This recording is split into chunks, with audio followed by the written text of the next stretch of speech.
एक गांव में एक सास और एक बहू रहती थी। उनका नाम मयूरी और मेघा था। वो दोनों अपनी सुंदरता की देखभाल करते थे और उसे निहारते थे। उन्हें मेकअप करना बहुत ही अच्छा लगता था। एक दिन वो दोनों शादी में जाने के लिए मेकअप करके तैयार हो गए। सासू माँ, आप मेकअप करना बंद कर दीजिए। पिछली बार भी सब आपको देखकर हंस रहे थे। क्या होगा अगर आप मेकअप करना बंद कर देंगी तो? चुप रहो, सब मेरा मेकअप देखकर नहीं हंस रहे थे, वो सब तुम पर हंस रहे थे। तुम मेरी तरह सुंदर नहीं हो सकती ना। जब भी मैं बाहर जाती हूँ सब लोग मुझे पूछते हैं, ये जवान लड़की कौन है? जवान लड़की? बल्कि वो दादी माँ कहकर हंस रहे थे।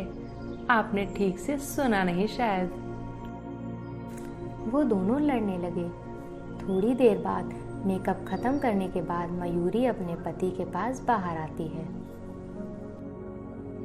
सुनिए, क्या हम चलें? कहाँ? शादी तो खत्म हो चुकी होगी। अभी शाम के 5 बज रहे हैं। अब कहाँ जाओगी? ये सब तुम्हारी माँ की वजह से हुआ है। वो देर तक मेकअप करती रहती हैं। उनकी ही वजह से लेट हो गया है। तुम्हारी पत्नी भी कम नहीं है, वो भी आईने के सामने से घंटों तक नहीं हटती है। इस तरह से दोनों एक दूसरे पे इल्जाम लगाकर लड़ाई कर रहे थे। इसी बीच मेघा के पति वहां आकर बोले, अरे बंद करो लड़ना। ये सुनकर वो दोनों अंदर चले गए। उस रात जब सब सो रहे थे, मेघा नींद से उठी और आईने के पास बैठ गई। आहा, मैं देखने में कितनी सुंदर हूँ, मुझे ये नया मेकअप ट्राई करना चाहिए। ये कहकर वो मेकअप लगाकर तैयार हो गई। मैं कितनी सुंदर लग रही हूँ, मेरी सुंदरता को मुझे मेरे पति को दिखाना चाहिए। जाकर एक बार दिखाती हूँ। वो तैयार होकर अपने पति के पास आई। सुनिए, सुनते हैं जी, एक बार देखिए ना, उठ के देखिए तो। बचाओ बचाओ, शैतान शैतान आ गया है। कोई है क्या यहाँ पे? बचाओ मुझे। मयूरी और विवेक भी उस आवाज को सुनकर उस कमरे में दौड़ के आए। माँ, तुम्हें और कोई दूसरा काम नहीं है क्या? आधी रात को मेकअप करके पिताजी को डराने की क्या जरूरत थी? मेघा, तुमसे निवेदन है। पता है तुम्हें, मेरा तो कुछ देर के लिए दिल धड़कना ही रुक गया था। मैं तुम्हारे मेकअप का सम्मान करता हूँ, पर अब तुम जाओ यहाँ से। फिर सभी वहां से चले गए। फिर मेघा मन ही मन में सोचने लगी, इस आदमी को कोई अक्ल नहीं है। हाँ। ये कहकर वो भी वहां से चली गई। दूसरे दिन सुबह सुबह मयूरी विवेक के पास आकर कहने लगी, मुझे 5,000 रुपए चाहिए। 5,000 रुपए? क्यों? उसकी क्या जरूरत है? मुझे ब्यूटी पार्लर जाना है। इस बीच उसकी माँ वहां आ गई और कहने लगी, विवेक, मुझे भी 5,000 रुपए चाहिए, मुझे भी पार्लर जाना है। तुम दोनों सारे पैसे वेस्ट कर रहे हो। इस तरह से पैसे बर्बाद करते रहोगे तो हमारी जरूरतों के लिए पैसे नहीं बचेंगे। क्यों तुम दोनों को मेकअप इतना ज्यादा पसंद है? अगर पैसे दे सकते हो तो दो, वरना फालतू की बातें मत करो, समझे? मेरे पास मेकअप के लिए एक फूटी कौड़ी भी नहीं है। जाओ जाके पिताजी से मांगो। फिर दोनों प्रसाद के पास गए पैसे मांगने। फिर प्रसाद ने कहा, मैं भी वही बोलूंगा जो विवेक ने बोला है। मेकअप के लिए तुम दोनों को देने के लिए मेरे पास 5,000 रुपए तो क्या 5 रुपए भी नहीं है। चले जाओ यहां से दोनों। उन्हें समझ नहीं आ रहा था कि वो अब क्या करें। वो बैठे थे और सोचने लगे।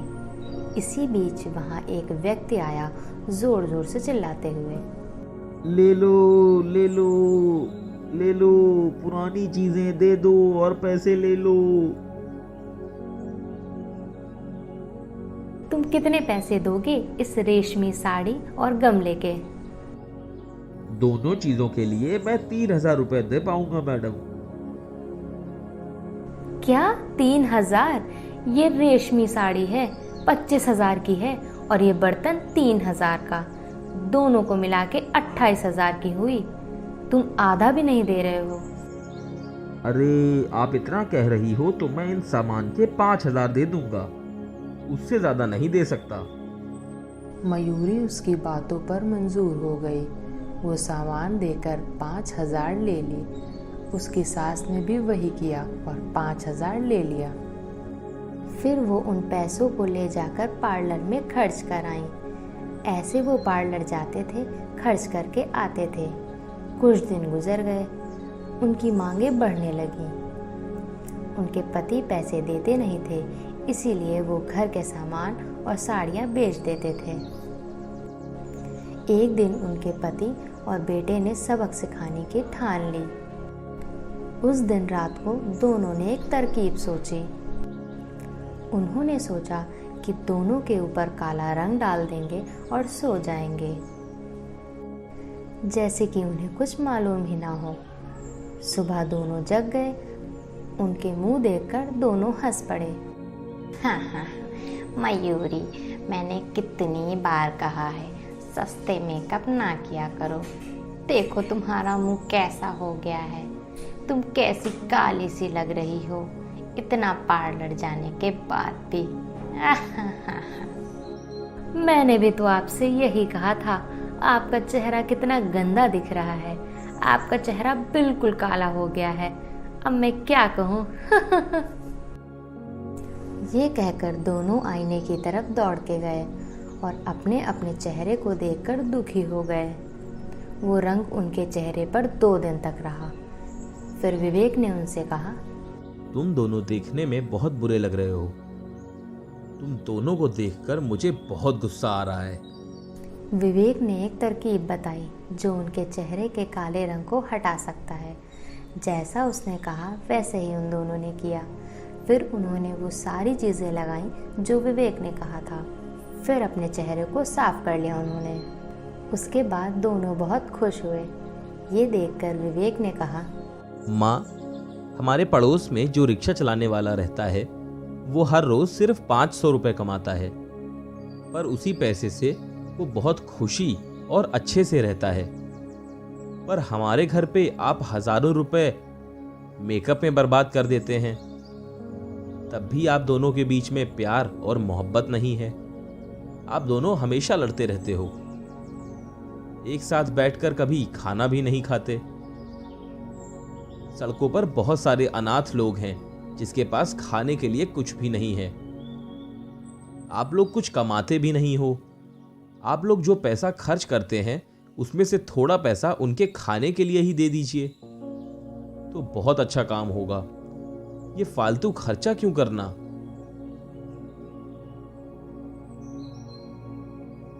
माँ, तुम हमारी कमाई से बहुत ज्यादा पैसे खर्च कर देती हो। हम कैसे अपने फ्यूचर के लिए पैसे बचाएंगे। पैसे बचाना बहुत जरूरी है। सुंदरता सबके लिए जरूरी है, लेकिन उसकी एक सीमा होनी चाहिए। हमें यह हमेशा ध्यान रखना है। तुमने बिल्कुल सही कहा बेटा, सुंदरता की भी एक सीमा होनी चाहिए। बिल्कुल सही कहा विवेक। पिछले 2 दिन में मैं समझ गई कि सुंदरता सब कुछ नहीं होती है। दोनों इस बात को बहुत अच्छे से समझ गए। फिर अपना मन घर के कामकाज में लगाने लगे।